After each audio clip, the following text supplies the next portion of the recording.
آ کہہ کے بلاتے یہ ہیں. باپ جہاں بیٹے سے بھاگے لطف یعنی کرم وہاں فرماتے یہ ہیں. اللہ اکبر. اس سے سیکھنے کو یہ مل رہا ہے کہ اگر محشر کے دن کی سختیوں سے بچنا ہے, ڈیفیکلٹیز سے بچنا ہے, تو آقا کے قریب جانا ہے, اور آقا کے قریب جانا ہے تو درود پاک کثرت سے پڑھنا ہے. تو آج سارے اسلامی بھائی نیت کریں. اتنا سارا ٹائم ہم موبائل فون کے ساتھ گزارتے ہیں, گھنٹوں گزر جاتے ہیں سوشل میڈیا پر فالتو میں, لیکن درود نہیں پڑھتے, ذکر نہیں کرتے, تلاوت نہیں کرتے. یہ زندگی بیکار نہ گزاریے پلیز. اپنی زندگی کو قیمتی سمجھیے. ایک ایک سانس یہ اللہ کی نعمت ہے. جتنا ہو سکے عبادت میں, ذکر و درود میں, نیکی کے کاموں میں صرف کریں. آئیے مل کر محبت کے ساتھ بآواز بلند درود پاک پڑھ لیں. صلو علی الحبیب صلی اللہ تعالی علی محمد صلی اللہ علیہ وسلم. آج میں مختصراً ایک ایسا واقعہ آپ کو میں نے سنانا ہے کہ جو قرآنی واقعہ ہے, اللہ کے نبی کا واقعہ ہے. اس واقعے کو سنانے کے میرے دو مقصد ہیں. ایک تو قرآن کا واقعہ سنیں گے, اس واقعے میں جو میسج ہے وہ ہم لینے کی کوشش کریں گے, اور دوسرا مقصد یہ ہے کہ یہ واقعات مجھے پتہ ہونے چاہیے تھے. اللہ کے کلام میں یہ واقعات موجود ہیں, مگر بہت بڑی تعداد ہے جو قرآن سے دور زندگی گزار رہی ہے. ہمیں شاید دنیا کی بہت ساری معلومات ہے, لیکن مسلمان ہونے کے باوجود قرآن کے بارے میں معلومات نہیں ہوتی ہے. نہ قرآن پورا تجوید سے پڑھا ہوتا ہے, نہ ترجمہ پڑھا ہوتا ہے, نہ تفسیر پڑھی ہوتی ہے. مجھے ایک بات بتائیں, پہلے صبح اٹھتے تھے لوگ, اللہ رسول کا نام لیتے تھے, اچھا پہلے پھر اس کے بعد اخبار پڑھتے تھے. اب اٹھتے ہی فون اٹھاتے ہیں, پہلا کام, اور یہ دیکھتے ہیں کس کس کا میسج آیا ہے. جب تک ہمارے واٹس ایپ میسیجز, ہمارے جو بھی ہمیں پیغامات آئے, ہم سنتے نہیں, ہمیں چین نہیں آتا کہ کوئی اہم بات رہ نہ جائے.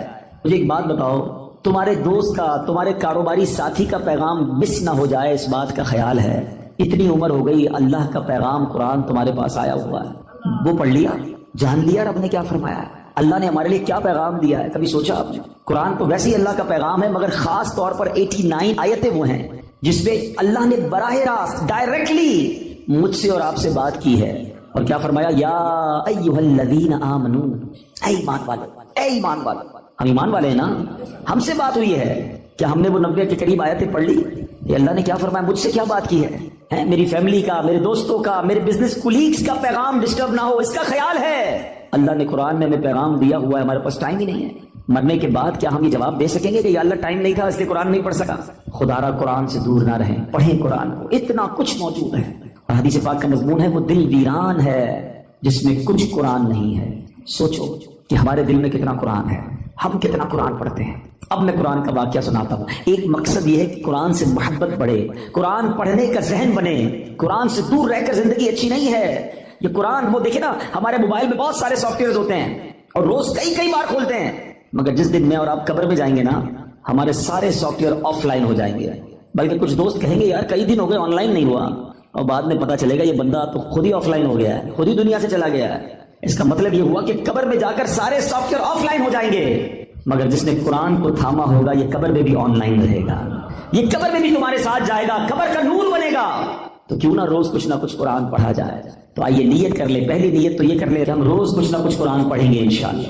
اس کو سمجھنے کی بھی کوشش کریں گے. ہے نا دعوت اسلامی آپ کے پاس, بچوں کے مدرسے الگ تو بڑوں کے مدرسے الگ, آن لائن مدرسہ الگ. آپ پڑھنے والے تو بنے, ہر جگہ آپ کو فیسلٹی دعوت اسلامی دے رہی ہے کہ کسی طرح قرآن پڑھ لیں اور اسے سیکھ لیں. اور اب آتے ہیں بڑے ہی عجیب و غریب واقعے کی طرف, اور یہ واقعہ ہے حضرت یونس علیہ السلام کا.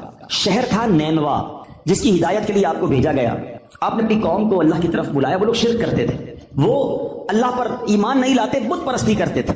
آپ نے بہت ان کو سمجھایا, اللہ کی طرف بلایا. وہ قوم ہدایت نہیں پاتی تھی, ایمان لانے سے انکار کر دیا, الٹا آپ کے سامنے سرکشی کرتے تھے. تو آخرکار آپ نے کہا کہ اے لوگو, اب اگر تم ایمان نہیں لا رہے تو سنو, میں تمہیں عذاب کے بارے میں بتا رہا ہوں. اب تم پر عذاب آئے گا, اور میں کوئی بات جھوٹی نہیں کرتا. اب قوم کے لوگوں نے مشورہ کیا کہ یہ بات تو کبھی جھوٹی کرتے نہیں ہیں, اب ان پر نظر رکھو. اگر تو یہ راتوں رات ہمارے شہر سے چلے جائیں نا تو سمجھ لو عذاب آنے والا ہے. کیونکہ اگر یہ اللہ کے نبی ہیں تو جس شہر میں اللہ کے نبی ہوتے ہیں وہاں عذاب نہیں آتا. وہ قوم بت پرست بھی تھی مگر یہ بات بھی مانتی تھی. آپ پر فوکس کیا, آپ پر نظر رکھی, اور دیکھا کہ رات آپ شہر سے باہر تشریف لے گئے. صبح ہوئی تو عذاب کی بدلیاں, یعنی عجیب و غریب قسم کے بادل آنا شروع ہو گئے. قوم سمجھ گئی کہ اب عذاب آنے والا ہے. حضرت یونس کو ڈھونڈو. انہوں نے تلاش کیا, حضرت یونس پورے شہر میں نہیں ملے. اب قوم نے سمجھ لیا کہ عذاب آنے والا ہے. اب اس قوم نے کیا کیا کہ وہ ڈر گئے, کانپ گئے, اپنے بچوں کو لیا, عورتوں کو لیا, مویشیوں کو لیا, اور پھٹے پرانے کپڑے پہنے اور جنگل میں نکل گئے اور رو رو کر اللہ کی بارگاہ میں توبہ کرنے لگے. حضرت یونس علیہ السلام پر قرار اور ایمان لانے کی نیتیں کرنے لگے. شوہر بیوی سے الگ ہو گیا, مائیں بچوں سے الگ ہو گئیں, سب کے سب استغفار شروع کر دیا, گر گڑا کر رونے لگے. عذاب کے بادل آ چکے تھے مگر یہ روتے رہے, گر گڑاتے رہے. جو مظالم آپس میں انہوں نے کیے تھے ایک دوسرے سے معافیا مانگنے لگے. کسی کی حق تلفی کی تھی اس کا حق واپس لوٹا دیا. سچی توبہ کر کے کہتے ہیں یا اللہ ہم حضرت یونس کے رب پر ایمان لائے, وعدہ کرتے ہیں ہمیں معاف فرما دے. اللہ کریم کو ان لوگوں کی اس گریہ وزاری پر, مخلصانہ گریہ وزاری پر, بے قراری پر رحم آیا اور عذاب اٹھا لیا گیا. دھواں اور عذاب کی بدلیاں جو تھیں وہ بادل عجیب و غریب وہ دفع کر دیے گئے. شہر میں لوگ آئے اور امن و چین کے ساتھ رہنے لگے. اللہ کریم قرآن مجید میں اس کے بارے میں کیا ارشاد فرماتا ہے؟ قرآن کی پوری سورت کا نام سورہ یونس ہے, یہ پورا واقعہ اس میں موجود ہے. اللہ سورہ یونس میں ارشاد فرماتا ہے تو ہوئی ہوتی نہ کوئی بستی کہ ایمان لاتی تو اس کا ایمان کام آتا. ہاں یونس کی قوم جب ایمان لائے ہم نے ان سے رسوائی کا عذاب دنیا کی زندگی میں ہٹا دیا اور ایک وقت تک انہیں برتنے دیا. یاد رہے کہ اللہ کی قدرت کا ایک اصول ہے کہ جب قوم پر عذاب آ جاتا ہے تو عذاب آنے کے بعد توبہ مفید نہیں رہتی, توبہ قبول نہیں کی جاتی. مگر یونس علیہ السلام کی قوم پر یہ احسان ہوا کہ عذاب کی بدلیاں آ چکی تھی مگر جب وہ ایمان لائے تو ان سے عذاب کو اٹھا لیا گیا.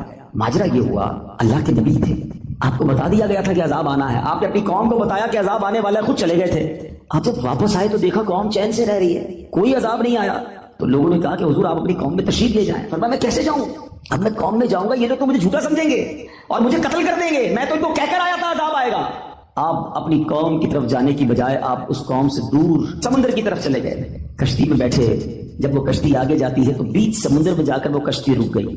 اس زمانے کے لوگوں کا یہ ماننا تھا کہ بیچ میں کشتی جب ہی رکتی ہے جب کوئی بھاگا ہوا غلام کشتی میں بیٹھا ہو. تو لوگوں نے کہا ایسا کرتے ہیں, قرآن دازی کرتے ہیں اور دیکھتے ہیں کہ کون ہے جس کی وجہ سے یہ کشتی رکی ہے.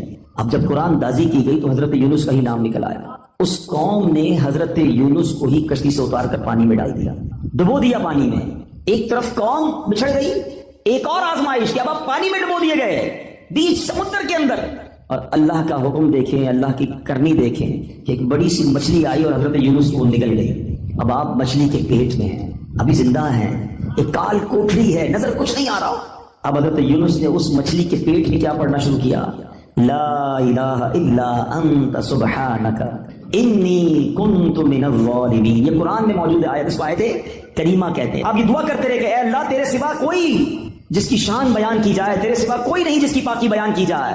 اور اے اللہ میں ظالموں میں سے ہوں. اپنی عاجزی کا اظہار کیا, اپنی انکساری کا اظہار کیا, اللہ سے مدد مانگتے رہے. اس کی برکت سے اللہ پاک نے آپ کو اس مچھلی سے کیسے نجات دی کہ آپ اس مچھلی نے آ کر آپ کو کنارے پر آ کے اگل دیا. لیکن آپ بالکل کمزور ہو گئے تھے, آپ کی جلد بھی بڑی نرم ہو گئی تھی, کئی دن مچھلی کے پیٹ میں رہے تھے. اب اللہ کی قدرت کا ایک اور نظارہ یہ ہوا کہ اس ساحل کے کنارے جو ہے ایک بیل اگتی ہے اور آپ اس کے سائے میں آرام کرتے ہیں, اسی سے کچھ کھانا پینا بھی آپ کو ملتا ہے, آپ میں توانائی آ جاتی ہے. اور اب آپ اپنی قوم کی طرف جب جاتے ہیں تو قوم انتہائی محبت اور احترام کے ساتھ آپ کو ویلکم بھی کرتی ہے اور ایمان بھی لے آتے ہیں. یہ واقعہ میں نے بڑے مختصر انداز میں آپ کو سنا دیا.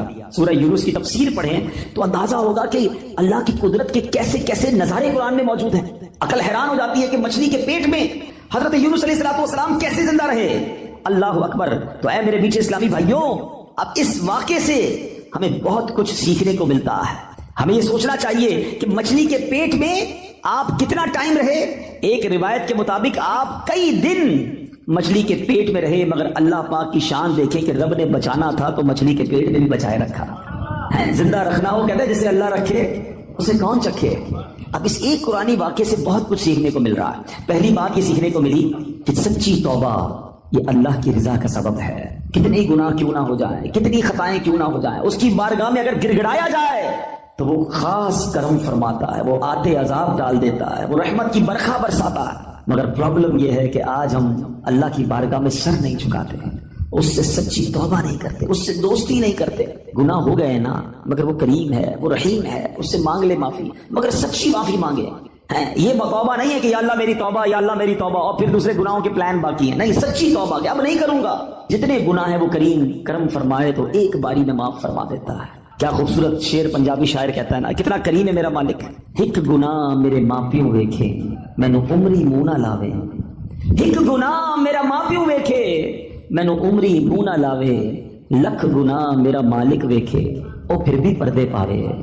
کتنی خطائیں ہیں مگر وہ رب پھر بھی روزی دے رہا ہے, پھر بھی کھانا دے رہا ہے, پھر بھی سانسیں دے رہا ہے, پھر بھی ہم آنکھیں حرام دیکھتی ہیں مگر وہ اندھا نہیں کر رہا, ہمارے ہاتھ غلط کام کرتے ہیں مگر وہ ہاتھ واپس نہیں لے رہا, پیر گناہوں کی طرف جا رہے ہیں مگر وہ لنگڑا نہیں کر رہا. لیکن اس کا مطلب یہ نہیں کہ ہمیں جواب نہیں دینا. قرآن ہی میں رب نے فرمایا یومئذ تحدث اخبارها, ایک دن آئے گا کہ زمین اپنی خبریں دے گی.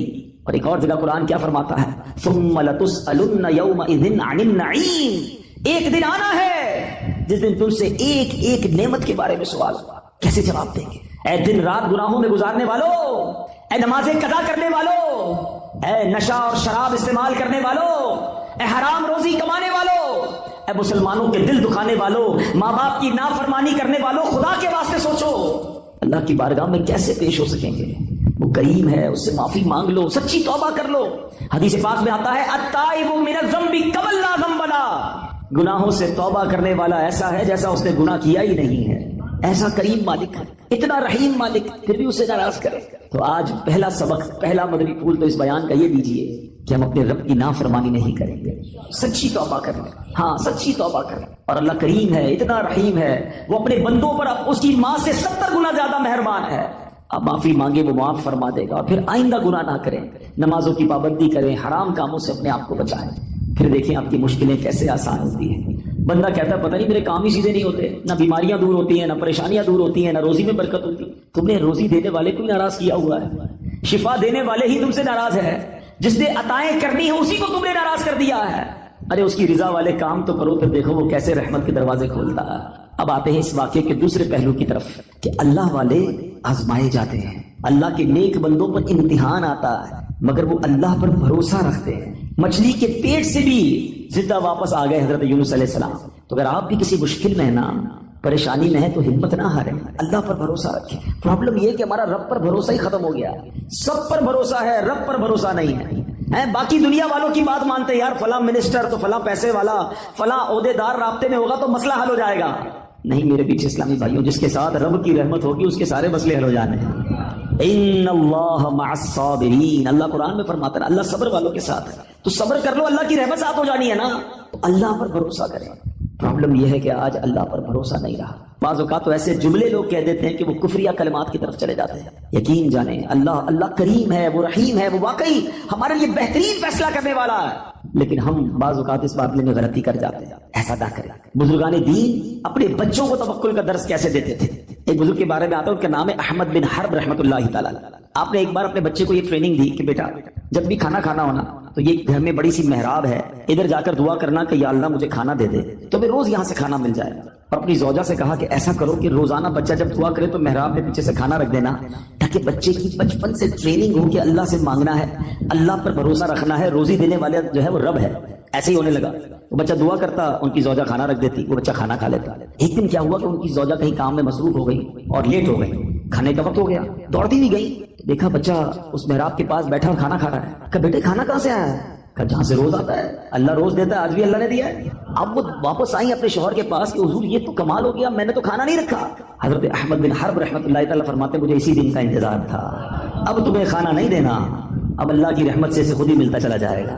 یہ وہ لیول آف توکل ہے جو ہمارے بزرگوں میں ہوا کرتا. حضرت ابراہیم علیہ السلام کو جب آگ میں ڈالا جا رہا تھا, یہ بھی قرآنی واقعہ, قرآن پڑھے تو پتہ چلے نا. حضرت ابراہیم کو جب آگ میں ڈالا جا رہا تھا, حالانکہ معلوم ہے کہ اتنی بڑی آگ ہے جو کبھی جلائی نہیں گئی ہے, آسمان تک شعلے ہیں. جبریل امین آتے کہتے حضور آپ حکم کریں, ابھی میں بارش کا فرشتے کو کہتا ہوں پانی برسائے گا, آگ بجھ جانی ہے. فرمایا نہیں, میرا رب دیکھ رہا ہے, اگر وہ چاہے گا تو بچا لے گا, اور اس کی اگر رضا اس میں ہے کہ میں آگ میں چلا جاؤں تو میں راضی ہوں. ہاں وہ پنجابی شاعر کہتے ہیں نا, جے سونا میرے دکھ وچ راضی, میں سکھ نو چلے پاواں. یہ لیول آف توکل تھا نا. اچھا پھر جب آپ کو آگ میں پھینک دیا گیا تو پھر جبریل امین آئے, کہا ٹھیک ہے آپ ہم سے مدد نہیں مانگ رہے, اللہ سے تو مانگ لیں, اللہ کو تو پکار لیں. فرمایا مالک دیکھ رہا ہے, اگر اس کی رضا ہوئی تو اس نے بچا لینا ہے.